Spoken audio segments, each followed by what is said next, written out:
Meu querido, adoro dar uma aulinha, mas descansar também é bom, né? Pensa que é útil, eu vou ficar em casa.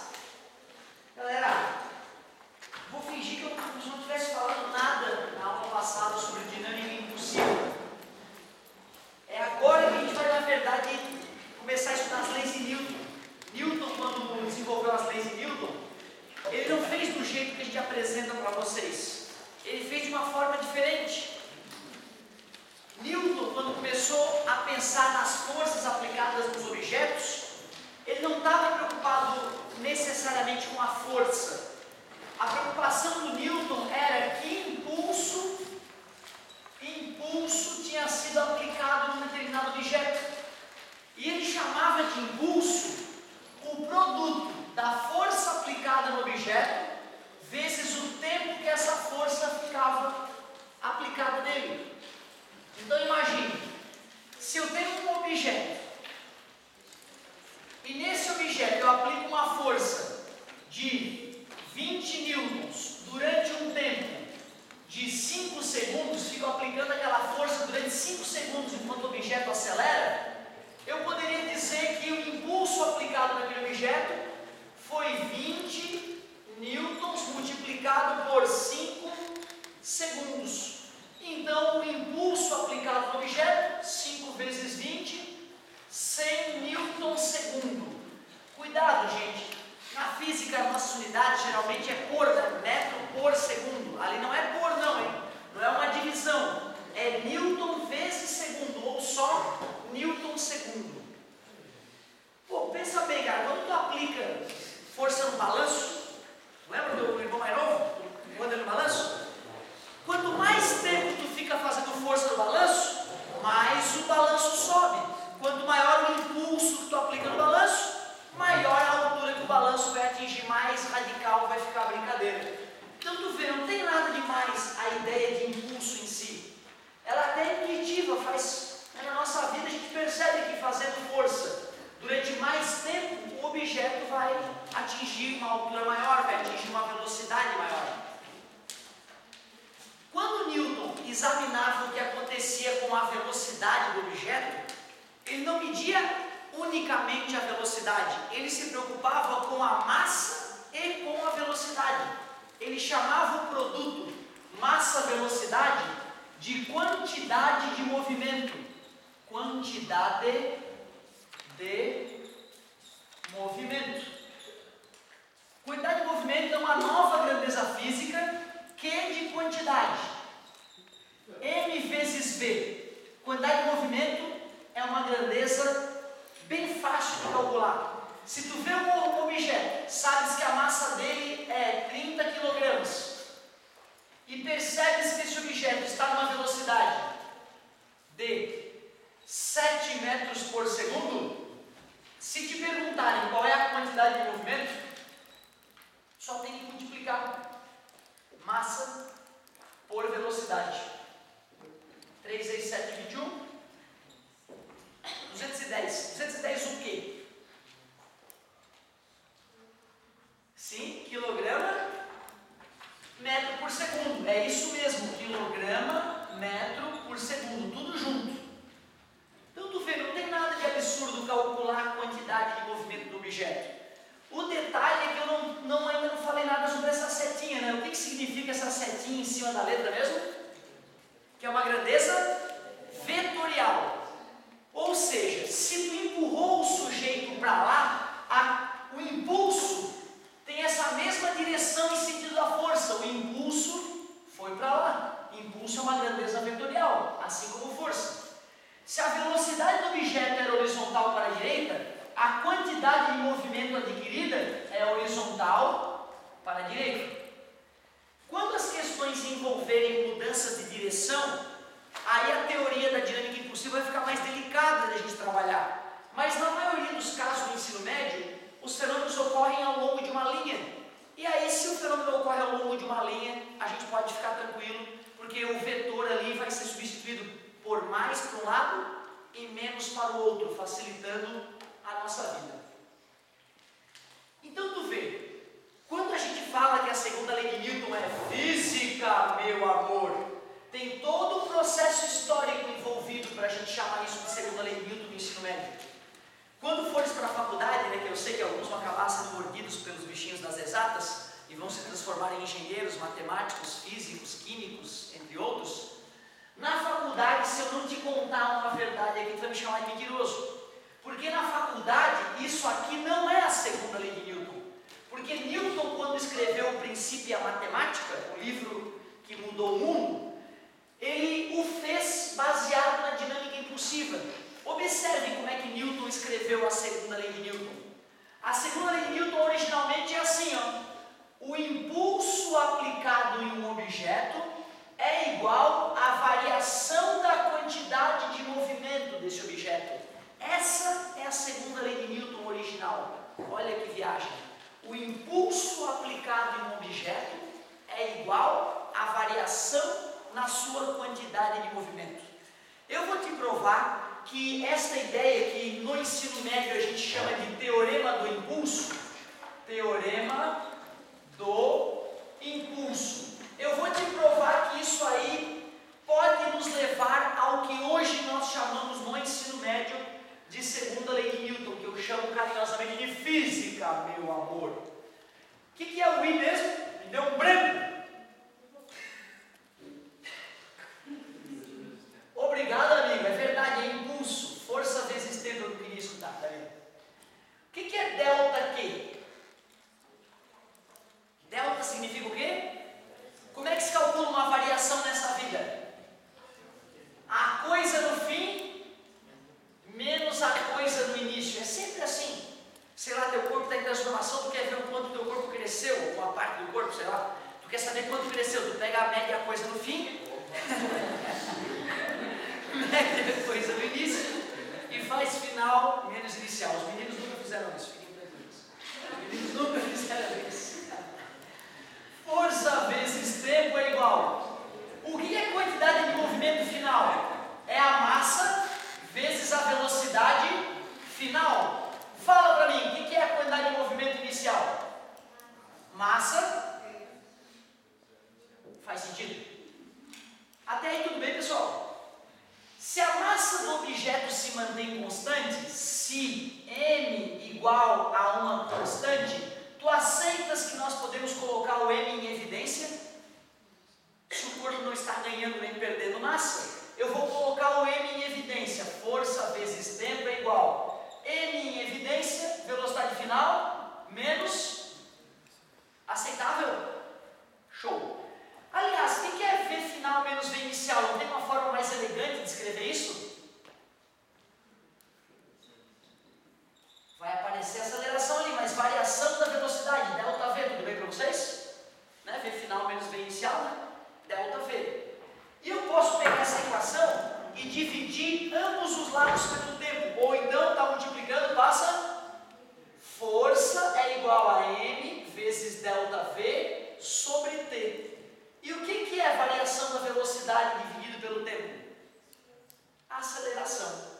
Por isso que o teorema do impulso no ensino médio é chamado de física, meu amor. A segunda lei de Newton, na verdade, que é originalmente o teorema do impulso, ela ganha essa roupagem. Mas observem que essa fórmula que a gente usa no ensino médio como se fosse uma verdade absoluta, ela só é válida quando a massa do corpo é constante. Se a massa do corpo variar, mas como, professor? Tipo um carro enquanto anda diminui de massa, né? O combustível está sendo consumido, concorda comigo?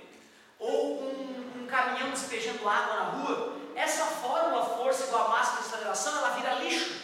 Porque, na verdade, eu só cheguei a essa equação porque a massa era constante. No ensino médio não tem que te preocupar porque é uma raridade. Só se for fazer o ITA, né, Olimpíadas, essas coisas, tu tem que tomar cuidado. Via de regra, tu pode usar a física, meu amor, sem medo de ser feliz. O fato é que a partir da aula de hoje nós vamos nos dedicar ao uso do teorema do impulso. Mesmo que a questão possa ser resolvida pela segunda lei de Newton, nós vamos usar o teorema do impulso para exercitar essa brincadeira toda. Então, dinâmica impulsiva. Eu preciso que tu saiba o que é impulso, preciso que tu saiba o que é quantidade de movimento e preciso que tu saiba usar também o teorema do impulso. Situação clássica de vestibular. Futebol é nosso grande esporte. É muito comum eles descreverem o que acontece mais técnicos, e nos peçam para calcular a velocidade da bola, por exemplo, após o chute. Vamos fazer um exemplo clássico ali, então, de dinâmica impulsiva. Massa de uma bola, o que tu sugere aí para mim? Uma massa de uma bola de futebol. Olha que bela bola. Massa. Chuta-se 200 gramas, uma bola levinha, boa de jogar. Eu vou dar uma melhorada aqui na bola, vou botar um meio quilo, para não matar ninguém. Massa de meio quilo, bola antiga daquelas, né, feita com bucho de porco. O Rica, minha mãe, ela fala da bola que eles tinham, matava o porco, né, enchia a bexiga do porco, dava um nó, dava um nó, amarrava com couro, a festa estava feita, valorizada. Originalmente é isso aí. Pô, tu acha o quê? Quando um atleta vai dar uma bicuda na bola, que força tu acha que o pé dele pode aplicar na bola? O que tu chuta aí de força? Pode pensar em quilograma força, acho que para ter mais fácil, né? Já que Newton não é uma unidade, né, que a maioria da galera esteja trabalhando, está acostumada a trabalhar. Quanto tu chuta de força? 50 quilogramas força, tu acha que é razoável? Né, cara, fazer uma força de 50 quilogramas com o pé tranquilaço. Se tu for analisar aí esses atletas que lutam, né, o chute desses caras pode atingir forças assustadoras. Vou até aumentar um pouquinho, em vez de 50 kg força, 100 kg força, tá tranquilo ainda. Ou seja, 1000 newtons. Mas quanto tempo será que o pé do atleta fica em contato com a bola? Essa estimativa é mais difícil, né? Já que essa estimativa é mais difícil, a pergunta é essa. A bola estava inicialmente parada, o cara dá uma bicuda na bola com uma força de 1000 newtons e a bola atinge, que velocidade tu acha que é razoável essa bola atingir após a bicuda? 100 por hora? Né? Pode, não pode? Às vezes no tiratema, né, o cara calcula, dá uns 100 por hora, né? Mas 100 é ruim de calcular, vamos botar 90 vai ser gostoso. 90 km por hora. O cara dá esses dados para ti, uma bola de meio quilo, o cara dá uma bicuda de 1000 newtons e a bola passa de 0 para 90 km por hora. A pergunta é, quanto tempo o pé do sujeito fica em contato com a bola? Se der um valor muito alto, a gente vai ver que a nossa situação não está realista. Mas eu acho que vai ser realista essa brincadeira. Me ajude, qual é a quantidade de movimento inicial da bola? 0, obrigado. 0,5 vezes 0, na matemática profunda, é 0. Após a bicuda, qual é a quantidade de movimento final? Vamos ver. Eu quero um sistema internacional, hein? Massa da bola, meio quilo. Velocidade da bola após o chute. 90 não, quero um sistema internacional. Divide por 3, alguém já decorou? 25 metros por segundo. Tem valores que vão aparecer direto, tá, galera? 36 km por hora, 10 metros por segundo, 72 km por hora, 20 metros por segundo, 108 km por hora, 30 metros por segundo. Acontece tantas vezes esse número que o cara que faz muita questão acaba decorando. Exatamente entre os 72 e os 108, se tu faz a média, dá 90 km por hora. Depois tu divide lá para ver se não dá 25 metros por segundo. 25 vezes 0,5, quantidade de movimento, 12,5 kg metro por segundo. Espera aí, se eu sei a quantidade de movimento final e sei a quantidade de movimento inicial, dá para calcular a variação dessa quantidade, né? Fazendo final menos inicial. 12,5 menos 0, eu acabei de descobrir que o impulso aplicado na bola é 12,5. 12,5 o quê? Que unidade tu acha que eu devo escrever aqui? Pode ser, Newton segundo é a unidade de impulso. Mas engraçado, né? Eu usei aqui, foi quilograma metro por segundo, né? Estranho. Pois nós vamos ter que investigar se isso aí é honesto. De certa forma, quando eu usei isso e brotou aquilo ali, né? Eu estou dizendo que quilograma metro por segundo é o mesmo que Newton segundo, né? Depois nós vamos ter que confirmar se isso é verdade ou se tem algum engano nessa brincadeira aí. Já que eu descobri o impulso, impulso é força vezes tempo. O impulso foi calculado pelo teorema do impulso, 12,5. Que força que o sujeito aplicou na bola? 1000. Vamos calcular o tempo de contato do pé dele com a bola? Está multiplicando, passa 12,5 dividido por 1000 é igual a T. T é igual 0,0125 segundos. Um pouco mais que 1/100º de segundo. Bem realista. Bem realista. Se a gente chutasse 0,02 segundos, seria razoável. Então tu vê, apesar de a gente estar usando dados mentais aqui, a gente chegou num tempo bem realista. É 1/10 de piscar de olhos. Piscou o olho, demorou 0,1 segundo. Então o tempo de contato do pé com a bola é um tempo muito curto. Show de bola. Então é uma questão clássica essa. Provavelmente no teu material deve ter alguma questãozinha envolvendo chute em bola para trabalhar com a dinâmica impulsiva. Mas vem cá, meus queridos. Outra coisa que a dinâmica impulsiva trabalha corriqueiramente é quando corpos se chocam. Por exemplo, como numa batida de trânsito. Como o nosso querido Vespa acabou de acontecer. Vamos fazer aqui a batida do Vespa. O Vespa não trabalha aqui com vocês, né? Não esquece. Outra pessoa. Olha lá que beleza. Carrinho. Pessoa ali falando no celular. Vamos fazer a pessoa falando no celular ali. Caminhão. Massa do caminhão. 20 toneladas. Está descarregado o caminhão. Massa do carro. Carrinho convencional. 1 tonelada. O sujeito vem lá a 108 km por hora. E de repente, bum, o carro engata na traseira do caminhão. O caminhão estava parado no semáforo. Velocidade do caminhão 0. A pergunta é, logo após o momento em que o caminhão e o carro ficam grudados um no outro após o impacto, tá vendo? Amassou tudo aqui, sangue escorrendo. A pergunta é, qual é a velocidade do conjunto logo após a batida? Questão famosa de vestibular também. Desenha muito, hein? Olha lá que beleza. Pessoal, o detalhe é o seguinte. Quando dois objetos se chocam, a força que um aplica no outro é a mesma força que o outro aplica no um, né? Concordam comigo? Terceira lei de Newton. Para toda ação tem uma reação, de mesmo modo, mesma direção, sentidos opostos.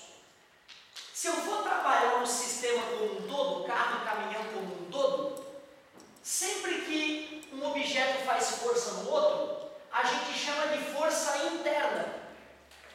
Como assim, professor? Não entendi. O sistema é a cadeira. Eu vou estudar só a cadeira aqui para vocês. Eu não sou o sistema é a cadeira. Aí eu vou lá e aplico uma força na cadeira. Antes a cadeira estava com quantidade de movimento nula. Quando eu apliquei uma força na cadeira, eu alterei a quantidade de movimento da cadeira. Concorda comigo? Era 0 e ela começou a ter velocidade. Então ela passou a ter quantidade de movimento. Eu fazia parte do sistema? Não. Uma força externa, que foi a força que eu fiz na cadeira, alterou a quantidade de movimento. Era 0 e deixou de ser 0.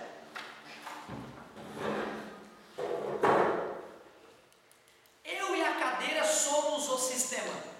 Eu e a cadeira somos o sistema. Qual é a quantidade de movimento do sistema agora? Parabéns. Agora eu vou pular. Exatamente na hora que eu pulei, eu fiz força na cadeira, ela fez força em mim. Ela foi para um lado. A quantidade de movimento da cadeira foi para a direita, na minha direita, tua esquerda. E eu fui para a tua direita, concorda comigo? Quantidade de movimento é uma grandeza vetorial. O vetor quantidade de movimento da cadeira tem que ter o mesmo valor do meu vetor quantidade de movimento. E tu acredita que a soma da quantidade de movimento após o pulo continuava dando 0? Que viagem, né? Quando o sistema é isolado, ou seja, quando um corpo faz força no outro, a gente chama o sistema de isolado, e a gente pode dizer que para um sistema isolado, sistema isolado, o impulso é zero.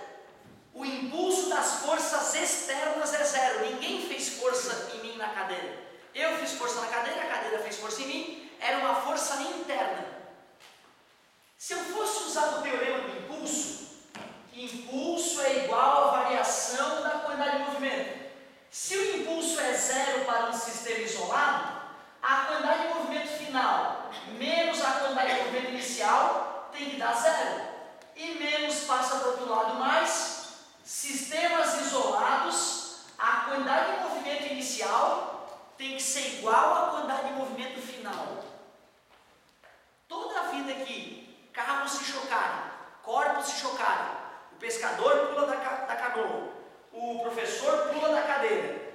Sempre que essas coisas acontecem, é um sistema de que tipo? Isolado. Qual é o impulso das forças externas num sistema isolado? Nenhum, zero. E o que acontece com a quantidade de movimento? Permanece constante, igual. A quantidade de movimento inicial é igual à quantidade de movimento final. É essa a ideia que nós vamos usar para matar essa questão da batida de trânsito. A quantidade de movimento inicial do sistema é igual à quantidade de movimento final do sistema. O que era o sistema no início? Era o carro e o caminhão. Quantidade de movimento do carro no início, mais a quantidade de movimento do caminhão no início é igual. Quantidade de movimento do carro no fim, mais a quantidade de movimento do caminhão no fim. Professor, se tivesse um outro carro envolvido, teria que ter uma outra quantidade de movimento no início, uma outra quantidade de movimento no fim. Como é que se calcula a quantidade de movimento? Massa vezes velocidade. Velocidade do carro. Quantidade de movimento do caminhão. Massa do caminhão, velocidade do caminhão no início. Após a batida, quantidade de movimento. Massa do carro, velocidade do carro. Massa do caminhão, velocidade do caminhão. Se o aluno quiser fazer uma solução mais rápida, ele acaba decorando que massa vezes velocidade mais massa vezes velocidade mais massa vezes velocidade antes é igual a massa vezes velocidade mais massa vezes velocidade depois. Qual era a massa do carro? 1 tonelada, vou passar para quilograma, 1000 quilogramas. Velocidade do carro antes da batida. Quero do sistema internacional. 30, escutei no fundinho, 30. Era só dividir por 3,6. Massa do caminhão, 20 toneladas. Velocidade do caminhão no início, 0. O caminhão estava parado. Massa do carro após a batida, supondo que ele não perdeu nenhuma massa, que só amassou, não perdeu uma roda, não perdeu o motor, vezes velocidade do caminhão. Massa vezes velocidade do carro, né? Massa do carro, velocidade do carro. Mais massa do caminhão, 20 toneladas, 20.000 quilos. Velocidade do caminhão. Percebam que o carro e o caminhão ficaram colados após a batida. Por isso que eu posso chamar de velocidade e velocidade. Não preciso mais chamar de velocidade do carro e velocidade do caminhão. Como eles grudaram, eles têm a mesma velocidade. 20.000 vezes 0? 0. 30 vezes 1000, 30.000 é igual. Observe que a quantidade de movimento do início era só do carro, já que o caminhão estava parado. Após a batida, como eles ficaram grudados, 1000 mais 20.000, 21.000V. Está multiplicando, passa dividindo. 30.000 dividido por 21.000 é igual a V. A velocidade do carro e do caminhão logo após a batida, eu dividiria por 3 em cima e embaixo, né? Daria 10 sétimos. V igual, se tu quiser dividir, dá 1/7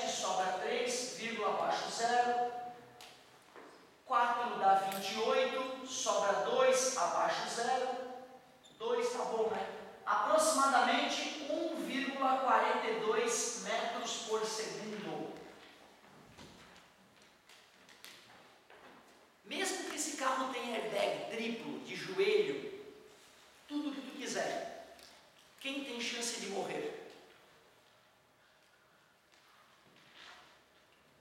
Qual era a velocidade do cara do carro? 108 km por hora, 30 metros por segundo, né? Num piscar de olhos, a velocidade foi para quanto? 1,42, ele vai sofrer uma desaceleração brutal. E o cara do caminhão? Estava parado no semáforo e de repente ele sente o caminhão dar uma andadinha para frente, bem devagar. Ele nem sente nada, certo? A cada 100 kg a mais de um móvel, aumenta em 10% a chance de sobrevivência num acidente de trânsito.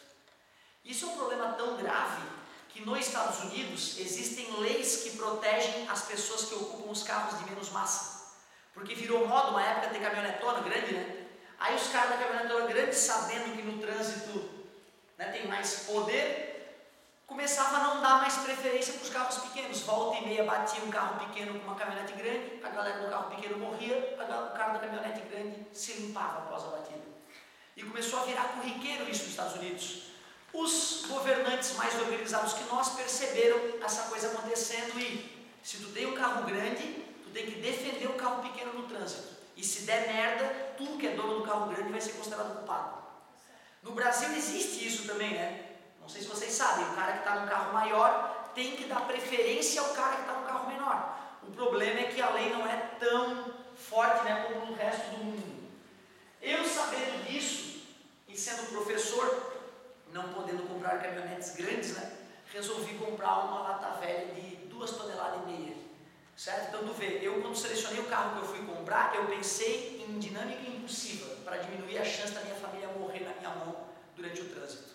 Então tu vê, se eu bato num carro de 1 tonelada, que é um carro convencional, como o meu carro tem 2,5 toneladas, 1.500 quilos a mais, a cada 100 quilos, 10% a mais de chance de sobrevivência. 1.500 quilos, divide por 100, por 10, né? Cara, eu tenho 150% a mais de chance de sobreviver quando eu bato num Audi novo com airbag e o caralho é 4. Meu carro é 89, não tem airbag. Tu vê que loucura, né, cara? Conhecer um pouco de física pode te fazer tomar escolhas que protejam a tua vida e a vida da tua família. Certo? Carros leves são maravilhosos, são econômicos, mas na hora da batida, dá merda. E também não adianta eu com um carro de 2,5 toneladas bater num caminhão de 20 toneladas, né? Vou morrer. Concorda comigo? Então tu vê como conhecer a física, né, conhecer a natureza pode te proteger, inclusive da morte. Vamos fazer o contrário? Vamos fazer o cara do caminhão atochar o cara do carro por trás para ver o que vai acontecer? Vamos fazer o contrário, vamos fazer o cara do caminhão dar uma dormida no volante, tomou uns repites maluco, estava dirigindo há 36 horas sem dormir, e aí de repente, bum, abalroou o carro da família que estava parado no semáforo. Vamos ver o que vai acontecer. Caminhão, fazer a mesma coisa, né? 20 toneladas, velocidade 108 por hora. Um caminhão que hoje em dia não é nada, né? Tá lá o carrinho da família, no Beetle, lá, design moderno, velocidade parado no semáforo e quantas toneladas? 1 tonelada o carrinho da família e caminhão, dá uma amassadinha de leve no para-choque, né? O carro, não sei se vai dar para ver alguma coisa do carro depois da batida, certo? Ele foi erguido pelo caminhão, ela só passou a flutuar. A pergunta é, qual é a velocidade logo após a batida? Choques de carro, explosão de bomba, pulo da cadeira, pulo do barco, patinação no gelo, né? O sujeito empurra um patinador de um lado para o outro. Pode ser skate também. Todas essas questões já remetem a sistemas e no sistema isolado a quantidade de movimento inicial é igual à quantidade de movimento final. Para não ter que escrever toda essa ladainha de novo, isso vai se resumir a massa vezes velocidade do móvel, massa vezes velocidade do outro, mais 3 pontinhos, massa vezes velocidade, mais massa vezes velocidade, massa do corpo 1, velocidade do corpo 1, massa do corpo 2, velocidade do corpo 2, e assim por diante. No início,